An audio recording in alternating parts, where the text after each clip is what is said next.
हाँ जी जनाब, की हाल है? ठीक हो?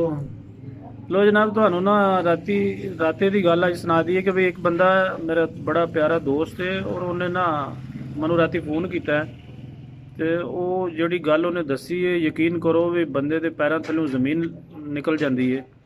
ਕਿ ਉਹਦਾ ਇੱਕ ਬੱਚਾ ਸੀ, ਬੜਾ ਹੀ ਜਨਾਬ ਮੇਰੀ ਲਾਡਲਾ ਵੀ ਸੀ ਕਹਿ ਸਕਦੇ ਹੋ, ਤੇ ਬੀ ਉਹਦੇ ਕੋਲ ਤਾਲੀਮ ਹੈ। ਤੇ ਉਹਦੀ ਇਹ ਜ਼ਿੱਦ ਸੀ ਕਿ ਬਈ ਮੈਂ ਜਿਹੜਾ ਨਾ ਇਟਲੀ ਜਾਣਾ। ਤੇ ਇੱਥੇ ਕਾਫੀ ਸਾਰੀਆਂ ਉਹਨੂੰ ਆਫਰਾਂ ਹੋਈਆਂ, ਲੇਕਿਨ ਉਹ ਜਨਾਬ ਮੇਰੀ ਬੱਚਾ ਕਹਿੰਦਾ ਜੀ ਨਹੀਂ, ਮੈਂ ਬਾਹਰ ਹੀ ਜਾਣਾ। ਇਹ ਬਾਹਰ ਦਾ ਜਿਹੜਾ ਸ਼ੌਕ ਹੈ ਨਾ, ਉਹਦੇ ਵਾਸਤੇ ਮੈਂ ਜਿਹੜਾ ਨਾ ਅੱਜ ਇਸ ਮੌਜੂ 'ਤੇ ਗੱਲ ਕਰਾਂਗੇ ਕਿ ਵੀ ਦੇਖੋ 24 ਲੱਖ ਰੁਪਈਆ ਦਿੱਤਾ ਜੇ ਏਜੰਟ ਨੂੰ, ਕੋਈ ਕੁਝਣ ਵਾਲੇ ਦਾ ਏਜੰਟ ਹੈ, ਤੇ 24 ਲੱਖ ਰੁਪਈਆ ਉਹਨੇ ਲਿਆ ਜੇ ਭੇਜਣੇ ਦਾ, ਇਟਲੀ ਭੇਜਣੇ ਦਾ। ਤੇ ਉਸ ਬੰਦੇ ਨੇ ਮੈਨੂੰ ਗੱਲ ਸੁਣਾਈ ਹੈ, ਤੇ ਮੇਰੀ ਜਿਹੜਾ ਨਾ ਉਸ ਵਕਤ ਦਾ ਸਮਝ ਲਓ ਬਈ ਇੰਨੀ ਤਬੀਅਤ ਖਰਾਬ ਹੈ ਵੀ 24 ਲੱਖ ਰੁਪਈਆ ਵੀ ਦਿੱਤਾ ਹੈ। ਤੇ ਮੁੰਡੇ ਨੇ ਇੱਥੋਂ ਗਏ ਆ, ਉਹਨੂੰ ਤਕਰੀਬਨ 4 ਮਹੀਨੇ ਉਹਨੇ ਸਮਝ ਲਓ ਕਿ ਸਫ਼ਰ ਦੇ ਵਿੱਚ ਗੁਜ਼ਰੇ ਜੇ। ਵੀ ਇੱਥੋਂ ਭੇਜਿਆ ਪੈਸੇ ਉਹਨੂੰ ਜਨਾਬ ਮੇਰੀ, ਅੱਧੇ ਪੈਸੇ ਪਹਿਲਾਂ ਦਿੱਤੇ ਨੇ, ਅੱਧੇ ਉੱਥੇ ਪਹੁੰਚ ਕੇ ਦੇਣੇ ਨੇ। ਤੇ ਵਾਇਆ ਉਹਨੇ ਕੁਵੈਤ ਭੇਜਿਆ, ਤੇ ਕੁਵੈਤ ਉੱਥੇ ਜਨਾਬ ਮੇਰੀ ਕਿਰੇ ਕੈਂਪ ਵਿੱਚ ਉੱਥੋਂ ਜਿਹੜਾ ਪਕੜਕਤ ਹੈ, ਤੇ ਫਿਰ ਉਹ ਲੈ ਗਏ ਜੇਲ੍ਹ 'ਚ। ਤੇ ਜੇਲ੍ਹ 'ਚ ਮੁਸਲਸਲ 3 ਮਹੀਨੇ 3.5 ਮਹੀਨੇ ਉਹਨੇ ਉੱਥੇ ਰਿਹਾ। ਔਰ ਬੱਚਾ ਚੂੰਕਿ ਇੱਥੇ ਉਹਨੇ ਕੀਤਾ ਕੱਖ ਨਹੀਂ ਸੀ। ਜਿਹੜਾ ਬੰਦਾ ਇੱਥੇ ਕੋਈ ਨਹੀਂ ਕਰ ਸਕਦਾ ਭਾਜੀ, ਉਹ ਉੱਥੇ ਜਾ ਕੇ ਕੀ ਕਰੇਗਾ? ਤੇ ਉਹਨੇ ਉੱਥੇ ਜਾ ਕੇ ਜਿਸ ਜੇਲ੍ਹ 'ਚ 3 ਮਹੀਨੇ ਰਿਹਾ, ਤੇ ਨਾ ਉਹ ਰੋਟੀ ਖਾਂਦਾ, ਨਾ ਉਹ ਪਾਣੀ, ਨਾ ਜਨਾਬ ਮੇਰੀ ਕੋਈ ਉਹਨੂੰ ਰਹਿਣ ਦਾ, ਨਾ ਖਾਣ ਦਾ, ਨਾ ਪੀਣ ਦਾ, ਨਾ ਪਹਿਨਣ ਦਾ, ਤੇ ਕੋਈ ਲਿਬਾਸ ਨਹੀਂ। ਔਰ ਫਿਰ ਉਹਨੂੰ ਖੁਰਕ ਪੈ ਗਈ ਪੂਰੇ ਜਿਸਮ ਦੇ ਵਿੱਚ। ਫੋਨ ਤੇ ਗੱਲ ਕਰੀਏ, ਗੱਲ ਉਹ ਕਰਦਾ ਕੋਈ ਨਹੀਂ। ਆਪਣੀ ਔਲਾਦ ਵੀ ਖਰਾਬ ਕਰੀਏ, ਪੈਸੇ ਵੀ ਜਨਾਬ ਮੇਰੀ ਲਾਈਏ। ਤੇ ਫਿਰ ਉਹਦੇ ਨਾਲ ਦੂਸਰੇ ਬੰਦਿਆਂ ਨਾਲ ਅਸੀਂ ਰਾਬਤਾ ਕਰਕੇ ਬੜੀ ਮੁਸ਼ਕਲ ਨਾਲ ਉਹਦੇ ਨਾਲ ਜਨਾਬ ਮੇਰੀ ਰਾਬਤਾ ਹੋਇਆ। ਤੇ ਪਤਾ ਲੱਗਾ ਜਨਾਬ ਮੇਰੀ ਉਹ ਬੱਚਾ ਨੂੰ ਤੇ 4-4 5-5 ਦਿਨ ਜਿਹੜਾ ਉਹ ਰੋਟੀ ਨਹੀਂ ਖਾਂਦਾ।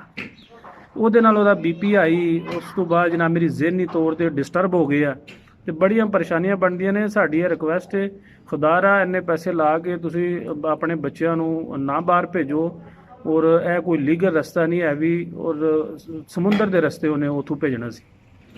ਫਿਰ ਉਹਨੂੰ ਅਸੀਂ ਜਨਾਬ ਮੇਰੀ ਵਾਪਸੀ ਦੀ ਕੋਸ਼ਿਸ਼ ਕੀਤੀ ਹੈ। ਉੱਥੇ ਜਨਾਬ ਮੇਰੀ ਅੰਬੈਸੀ ਨਾਲ ਰਾਬਤਾ ਕੀਤਾ ਹੈ।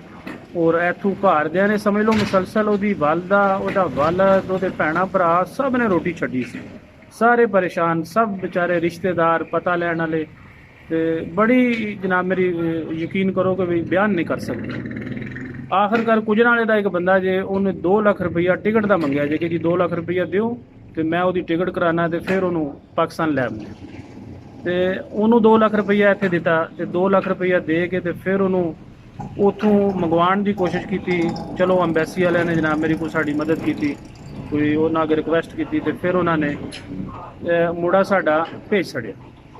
ਕਿਤਨੇ ਮਹੀਨੇ? 4 ਮਹੀਨੇ, 3.5 ਮਹੀਨੇ ਜੇਲ੍ਹ 'ਚ, ਕੋਈ 15 ਦਿਨ ਇੱਧਰ ਖੱਜਲ ਖੁਜਲ ਹੋ ਕੇ। 4 ਮਹੀਨਿਆਂ ਬਾਅਦ ਬੱਚਾ ਜਿਸ ਵਕਤ ਘਰ ਆਇਆ, ਤੇ ਪਹਿਲਾਂ ਤੇ ਉਹਨੂੰ ਦੇਖਣ ਤੇ ਦਿਲ ਨਹੀਂ ਸੀ ਕਰਦਾ, ਇੰਨੀ ਕਮਜ਼ੋਰੀ ਔਰ ਇੰਨਾ ਉਹਦੀ ਸਿਹਤ ਡਾਊਨ ਹੋ ਚੁੱਕੀ, ਔਰ ਜ਼ਿਹਨੀ ਤੌਰ ਤੇ ਉਹਨੂੰ ਸਲਾਮ ਲੈਣ ਦਾ ਹੀ ਨਹੀਂ ਪਤਾ। ਉਹਦੇ ਨਾਲ ਗੱਲ ਕੋਈ ਕਰੀਏ, ਅੱਗੋਂ ਜਵਾਬ ਕੋਈ ਦਿੰਦਾ ਕਿਉਂ? ਕਿ ਉਹ ਜਨਾਬ ਮੇਰੀ ਵਿਚਾਰੇ ਦਾ ਜਿਹੜਾ ਨਾ ਦਿਮਾਗੀ ਤੌਰ ਤੇ ਉਹ ਇਤਨਾ ਡਿਸਹਾਰਡ ਹੋਇਆ ਕਿ ਉਹਨੂੰ ਕੋਈ ਰਿਸ਼ਤੇ ਦੀ ਪਛਾਣ ਨਹੀਂ ਰਹਿ ਗਈ ਕਿ ਵੀ ਇਹ ਮੇਰੇ ਅੱਬੂ ਨੇ, ਇਹ ਮੇਰੀ ਅੰਮੀ ਹੈ। ਤੇ ਮੈਂ ਬਾਰ-ਬਾਰ ਤੁਹਾਨੂੰ ਰਿਕੁਐਸਟ ਕਰਨਾ ਪਿਆ ਕਿ ਖੁਦਾਰਾ ਇੰਨੇ ਪੈਸੇ ਲਾ ਕੇ 24 ਲੱਖ ਰੁਪਈਆ ਉੱਥੇ, ਔਰ 2 ਲੱਖ ਰੁਪਈਆ ਫਿਰ ਦਿੱਤਾ, 26 ਲੱਖ ਰੁਪਈਆ ਲਾ ਕੇ ਇਸ ਮੁਲਕ ਦੇ ਵਿੱਚ ਕਿਉਂ ਨਹੀਂ ਕੰਮ ਕੀਤਾ ਜਾਂਦਾ?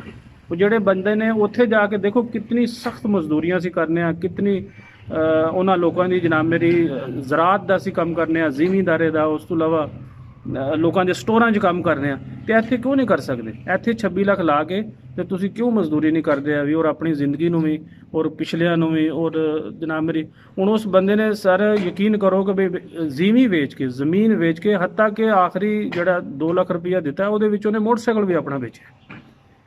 ਤੇ ਮੈਂ ਤੁਹਾਨੂੰ ਆਪਣੇ ਭਾਈਆਂ ਨੂੰ, ਭੈਣਾਂ ਨੂੰ, ਜਨਾਬ ਮੇਰੀ ਰਿਸ਼ਤੇਦਾਰਾਂ ਨੂੰ, ਆਪਣੇ ਲਗ-ਲਾ ਨੂੰ, ਆਪਣੇ ਤਲਕ ਸਾਥੀ ਜਿਤਨੇ ਵੀ ਹੈ ਨੇ ਉਹਨਾਂ ਅੱਗੇ ਰਿਕੁਐਸਟ ਕਰਾਂਗਾ ਕਿ ਵੀ ਇਸ ਤਰ੍ਹਾਂ ਦਾ ਕੋਈ ਕਦਮ ਨਾ ਚੁੱਕੋ ਜਿਹੜਾ ਗਵਰਨਮੈਂਟ ਸਤਹ ਤੇ ਵੀ ਅਸੀਂ ਚੋਰ ਹਾਂ, ਔਰ ਜਨਾਬ ਮੇਰੀ ਅਗਲੇ ਮੁਲਕ ਵਾਲਿਆਂ ਦੇ ਵੀ ਅਸੀਂ ਚੋਰ ਹਾਂ ਕਿ ਵੀ ਜਾਂ ਇਨਲੀਗਲ ਬੰਦੇ ਭੇਜਦੇ ਨੇ। ਔਰ ਉਹਨਾਂ ਨੂੰ ਕਈ ਰਸਤੇ ਦੇ ਵਿੱਚ ਪਤਾ ਜੇ ਐਕਸੀਡੈਂਟ, ਕਿੰਨੀਆਂ ਡੈਡ ਬਾਡੀਆਂ ਲੋਕਾਂ ਦੀਆਂ ਅੱਜ ਤੱਕ ਲੱਭੀਆਂ ਨਹੀਂ ਹਨ। ਉਹ ਬੰਦਿਆਂ ਨੂੰ ਰਾਹ ਦੇ ਵਿੱਚ ਉਹਨਾਂ ਨੇ ਗੋਲੀ ਮਾਰ ਛੜੀ ਹੈ, ਕੋਈ ਸਮੁੰਦਰ ਦੇ ਵਿੱਚ ਫੌਤ ਹੋ ਗਿਆ। ਤੇ ਸਾਡੀ ਰਿਕੁਐਸਟ ਹੈ ਕਿ ਹੁਣ ਉਹ ਬੱਚਾ ਆ ਤੇ ਗਿਆ, ਹੁਣ ਉਹਦਾ ਇਲਾਜ ਚੱਲ ਰਿਹਾ, ਉਹਨੂੰ ਦਾਖਲ ਕਰਾਇਆ। ਉਹ ਡਾਕਟਰ ਕਹਿੰਦਾ ਕਿ ਵੀ ਮੁਸਲਸਲ ਇਹਨੂੰ ਤੁਸੀਂ ਅਗਰ ਇਲਾਜ ਕਰਾਉਂਦੇ ਹੋ ਤੇ ਕਮ ਅਜ਼ ਕਮ 2 ਸਾਲ ਲੱਗਣਦਿਆਂ ਨੂੰ ਨਾਰਮਲ ਹੋਣ ਤੱਕ। ਤੇ ਤੁਸੀਂ ਕੀ ਸਮਝਦੇ ਹੋ ਕਿ 2 ਸਾਲਾਂ ਬਾਅਦ ਉਹ ਠੀਕ ਹੋ ਜਾਏਗਾ? ਜਿਹੜਾ ਬੱਚਾ ਜਨਾਬ ਮੇਰੀ ਇੰਨਾ ਜ਼ਹਿਨੀ ਤੌਰ ਤੇ ਡਿਸਟਰਬ ਹੋ ਚੁੱਕਿਆ, ਉਹ 2 ਸਾਲਾਂ ਬਾਅਦ ਉਹ ਮੈਡੀਸਨ ਨਾਲ ਜਿਹੜਾ ਉਹਦੀ ਸਿਹਤ ਨਹੀਂ ਸਹੀ ਹੋ ਸਕਦੀ। ਤੇ ਲਿਹਾਜ਼ਾ ਅਸੀਂ ਤੁਹਾਡਾ ਜਨਾਬ ਮੇਰੀ ਬਾਰ-ਬਾਰ ਇਹ ਹੀ ਦੱਸਾਂਗੇ ਕਿ ਕੋਈ ਬੰਦਾ ਇਸ ਤਰ੍ਹਾਂ ਦਾ ਕਦਮ ਨਾ ਚੁੱਕੇ, ਨਾ ਹੀ ਕੋਈ ਇਸ ਤਰ੍ਹਾਂ ਦੀ ਹਰਕਤ ਕਰੇ ਕਿ ਵੀ ਇੰਨੇ ਪੈਸੇ ਲਾ ਕੇ ਤੇ ਇਸ ਗਲਤ ਰਸਤੇ ਤੇ ਬੰਦਿਆਂ ਨੂੰ ਜਨਾਬ ਮੇਰੀ ਯੂਰਪ ਦੀਆਂ ਇੰਨੇ ਖੁਆਬ ਦੱਸਦੇ ਨੇ ਜਿਹੜੇ ਸਾਰੇ ਝੂਠੇ ਨੇ। ਠੀਕ ਹੈ, ਤੇ ਜਦੋਂ ਅੱਲਾਹ ਤਾਲਾ ਮਦਦ ਕਰੇ ਤੇ ਇਸ ਮੁਲਕ 'ਚ ਵੀ ਕਰ ਸਕਦਾ, ਕੋਈ ਜ਼ਰੂਰੀ ਨਹੀਂ ਕਿ ਉੱਥੇ ਜਾ ਕੇ ਅੱਲਾਹ ਕੋਈ ਦੂਸਰਾ ਹੈ। ਤੇ ਅਸੀਂ ਤੁਹਾਨੂੰ ਇਹ ਹੀ ਆਖਾਂਗੇ ਕਿ ਬਈ ਇਸ ਤਰ੍ਹਾਂ ਦਾ ਕੋਈ ਰੂਟ ਇਖਤਿਆਰ ਨਾ ਕਰੋ, ਨਾ ਇਹਨਾਂ ਏਜੰਟਾਂ ਦੇ ਪਿੱਛੇ ਲੱਗੋ। ਇਹ ਤੁਹਾਨੂੰ ਝੂਠੀਆਂ ਗੱਲਾਂ ਦੱਸ ਕੇ, ਝੂਠੇ ਖੁਆਬ ਦੱਸ ਕੇ, ਔਰ ਤੁਹਾਡੇ ਬੱਚੇ ਵੀ ਜਿਹੜੇ ਨੇ ਉਹ ਵੀ ਜਿਹੜਾ ਮੋਬਾਈਲਾਂ ਤੋਂ ਦੇਖ ਕੇ ਤੇ ਤੁਹਾਨੂੰ ਵੀ ਜਨਾਬ ਮੇਰੀ ਪਰੇਸ਼ਾਨ ਕਰਦੇ ਨੇ। ਵਾਲਦੈਨ ਮਜਬੂਰ ਹੁੰਦਾ ਹੈ, ਔਰ ਵਾਲਦੈਨ ਅੱਗੇ ਵੀ ਅਸੀਂ ਹੱਥ ਬੰਨ੍ਹਦੇ ਹਾਂ ਕਿ ਵੀ ਇਹਨਾਂ ਬੱਚਿਆਂ ਦੇ ਆਖੇ ਨਾ ਲੱਗੋ, ਇਹਨਾਂ ਨੂੰ ਇੱਥੇ ਕੋਈ ਕਾਰੋਬਾਰ ਕਰਕੇ ਦਿਓ।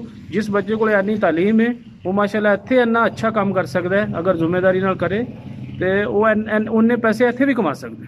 ਠੀਕ ਹੈ ਜੀ, ਤੇ ਲੋ ਅੱਲਾ ਦੇ ਵਾਲੇ ਸਾਡੇ ਵਾਸਤੇ ਦੁਆਵਾਂ ਕਰਿਓ, ਔਰ ਸਾਡੇ ਇਸ ਚੈਨਲ ਨੂੰ ਜਨਾਬ ਮੇਰੀ ਸਬਸਕ੍ਰਾਈਬ ਵੀ ਕਰਿਆ ਕਰੋ, ਫਾਲੋ ਵੀ ਕਰਿਆ ਕਰੋ। ਸਾਡਾ ਦਿਲ ਵੱਡਾ ਹੁੰਦਾ, ਅਸੀਂ ਤੁਹਾਡੇ ਵਾਸਤੇ ਟਾਈਮ ਕੱਢ ਕੇ ਵੀਡੀਓ ਬਣਾਉਂਦੇ ਹਾਂ, ਔਰ ਜਨਾਬ ਮੇਰੀ ਹਰ ਕਿਸਮ ਦੇ ਮਸ਼ਵਰਾ ਤੁਸੀਂ ਕੋਈ ਵੀ ਆਪਣਾ ਕਰਨਾ ਚਾਹੋ ਤਾਂ ਸਾਡੇ ਨਾਲ ਕਰ ਸਕਦੇ ਹੋ। ਠੀਕ ਹੈ ਜੀ, ਮਾਅ ਸਲਾਮ।